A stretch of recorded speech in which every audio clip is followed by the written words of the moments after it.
Have you ever been having a bad day and thought to yourself, gosh, I feel like a Wii U? Well, I sure do. Next time you're feeling down, try it. I promise it'll make you feel better. The thing is, it's hard to think of any video game console as a loser when they can still lean on the fact that they are a video game console. You want a true loser? Check out my printer. Can't play Pikmin 3 on that. Although, wait a second, it's trying to tell me something. Yeah, loser. That said, let's pick some winners, with the criteria being the consoles people still enjoy and will continue to enjoy the most. First generation, anyone still play any of these regularly? I tell you what, if you do still play one of these, then just consider it the winner.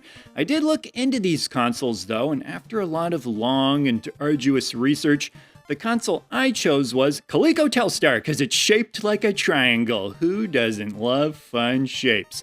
Second generation has to be the Atari 2600.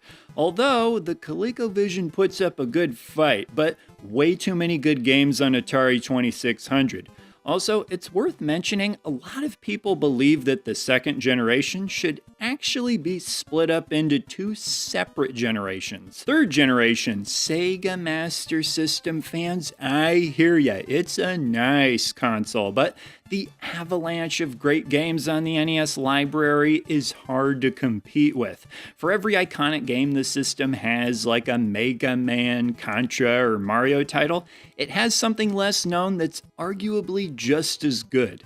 For some folks, when they think of 8-bit gaming, especially in the US, they might just think of the NES and nothing else. Kind of like how when people think of Kleenex, they only think of Kleenex. And sure, the business practices of Nintendo at the time have been heavily criticized, forcing publishers and retailers to do what Nintendo wanted with what some have deemed to be deeds of skullduggery and dirty doggery. But the end result is a lot of great games. The console gets a lot of credit for saving the home console market in the US, but even just leaving that aspect out of it and looking at the console and games themselves, I still think it's the clear winner. I've always wondered how weird it might be for folks in the UK to have lived through that time where the NES wasn't as popular over there as it was here, given all the great and iconic games it has. So, for fans of the NES in the UK, I ask, was that weird?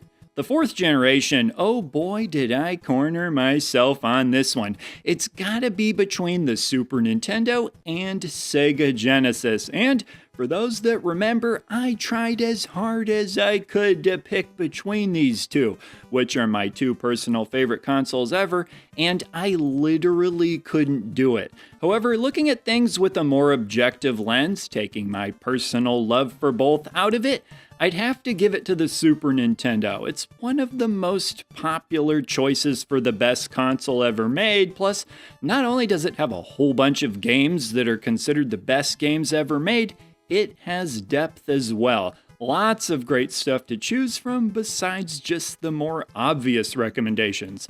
And while Nintendo has had a reputation throughout the years of consoles without great third-party support, that wasn't the case with the Super Nintendo. Tons of support from the likes of Squaresoft, Konami, Capcom, and many others, not to mention Nintendo themselves making games. Having all these developers on board for a single console is pretty much the ideal scenario. But I'm telling you, the Sega Genesis is right there, and for those of you who think the answer is Sega Genesis, remember, I personally think it's just as good as Super Nintendo, and depending on the day of the week, maybe even better. So please don't come after me. You'd never be able to find me anyways. Generation 5, I feel far more comfortable picking a winner, which would be the original PlayStation console. Personally, I like the Sega Saturn a little bit more, but the PlayStation 1 benefits from receiving far more support for a longer amount of time. Because remember, even though the Saturn was supported in Japan longer than the US, it still didn't receive support as long as the PlayStation did, which got great games all the way up to the launch of the PS2, and even after. Basically, it was a bangers bonanza. RPG bangers, platformer bangers, shoot 'em up bangers, games your grandma bought you on a whim but still ended up being bangers. Because the PlayStation 1 helped grow the video game market in such a substantial way, with that came a ton of games being made for it. So even though it received games like Rascal Racers, by the rules of probability, it also received a lot of great games and those that could go either way depending who you ask. The only thing the PlayStation 1 was really missing was Nintendo and Sega games. Understandable given those were the competitors. I don't hold anything against an egg for not being a banana. Actually, I kinda do. Sixth generation, we have a close one between the PS2 and GameCube. Going by sales and popularity back in the day, the PS2 is pretty much inarguable. But when looking at games that people will continue to enjoy for years and years to come, well, they both have a lot of them, but I give the edge to the GameCube. The GameCube had so many unique entries that are celebrated today for their creativity and uniqueness. It feels weird to not say the PS2 won this generation, but it also feels weird to not say life is meaningless without video games. But hey, people apparently find a way. GameCube for the win, and if you're wondering about the Dreamcast, yeah, if it had lived longer then it might have had a chance. Heck, even with the shorter lifespan, I'd still say it's up there. Seventh generation. If Xbox was ever going to win one of these, this would be it. But in the end, the console just didn't have enough exclusives, so I'm giving it to the PS3 over the Xbox 360, which seems kind of crazy given what a rocky start the PS3 had with the now infamous $599 price tag for one of its SKUs at launch. How did they think they'd get away with that? That's like saying your console is launching without a controller you can use, kind of like the OG Xbox, am I right? By the way, this is the PS4 version of the PS3 game Dark Souls, which was also on Xbox 360, but Demon's Souls wasn't, as well as many other great PS3 exclusives. That generation went on for so long, and it especially felt that way because console generations up until that point had always been much shorter. The PlayStation 3 really changed people's perceptions of it by the end, and I give Sony credit for figuring that out. Usually once momentum starts one way, it is very hard to switch it the other way. Just ask me if I want to go outside on a sleepy Sunday. Ironically, the perception surrounding the PS3 is almost the opposite of what happened to the Wii.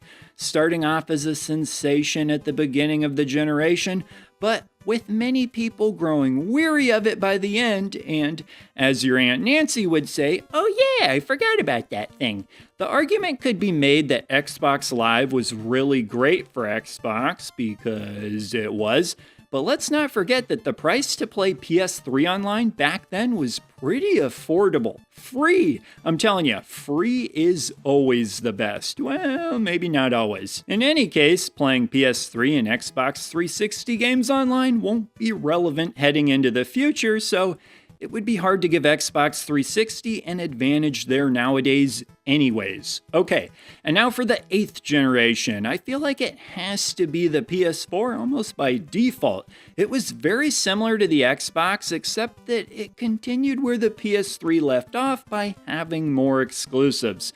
And the Wii U, well, it tried. What makes this generation kind of weird is that the PlayStation and Xbox both received upgraded versions. The PS4 Pro and the Xbox One X, deemed the world's most powerful console. A claim built to never last. Kinda like, I'm happy now. Hey, life can get difficult quick.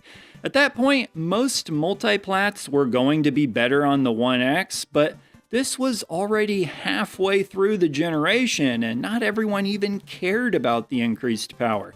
I'd still give it to the PS4 for having better exclusives, and that does it. At the time of this video, the 9th generation is still ongoing, although I'm pretty sure the Switch is what I'd pick as the winner due to the novelty of the console itself, as well as the sheer amount of games it has. It has something for everyone, even people who hate it, which is awfully considerate, I'd say.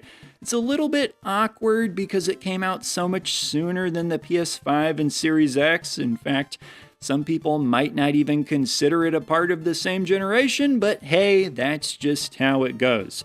That said, there you have it for my choices. I would of course be interested to know what your choices are. Trust me, it's actually kind of fun to quickly put together your own list, and you don't even need to make an entire video on it like I did. So with that, leave your comments down below, and I will see ya in the next video. He's the Retro Bird, yeah, and he's talking about me.